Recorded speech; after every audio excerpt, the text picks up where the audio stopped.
ये एक इल्हाम है ना कि हज़रत मुस्लिम मौद का कि वो 3 को 4 बना सकते 3 को 4 बना चीन सकता बनाने है वाले नहीं, हैं तो 3 इसकी को 4 करने वाला होगा। हाँ जी। हैं तो और इसकी लिखा हुआ है यहाँ कहीं, लिखा हुआ है हाँ, वो 3 को 4 करने वाला होगा।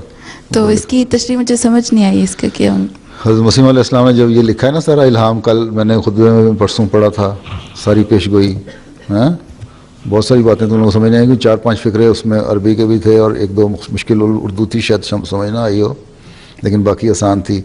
उनमें से 2-3 पॉइंट्स की मैंने वजाहत भी की थी क्या मतलब है। तो उसी ब्रैकेट में लिखा हुआ है 3 को 4 करने वाला होगा, इसकी समझ नहीं आई, वहाँ भी लिखा हुआ है उस पेशगोई के अपने अल्फाज में। लेकिन इसकी मुख्तलिफ़ सूरतें हैं बयान की जाती हैं। एक तो ये है कि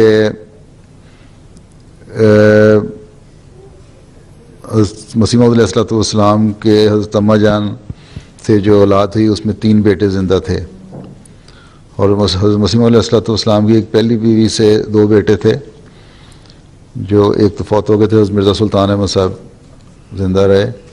उन्होंने हज़रत मसीह मौऊद अलैहिस्सलाम की बैत नहीं की थी। फिर उन्होंने खलीफा अव्वल की बैत भी नहीं की। फिर उन्होंने,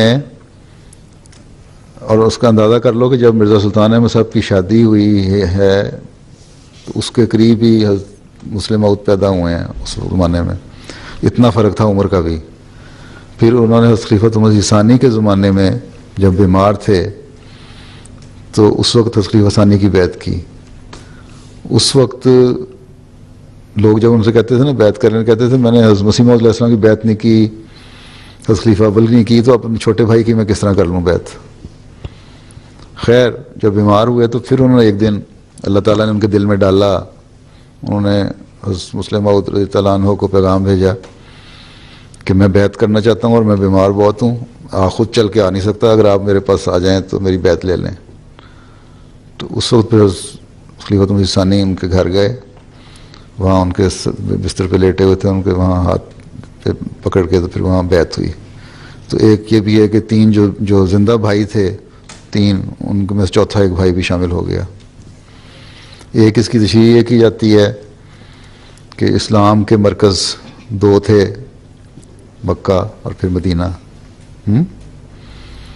फिर हज़रत मसीह मौऊद अलैहिस्सलाम की बेइज्जत हुई तो एक तीसरा मरकज़ बन गया कादियान।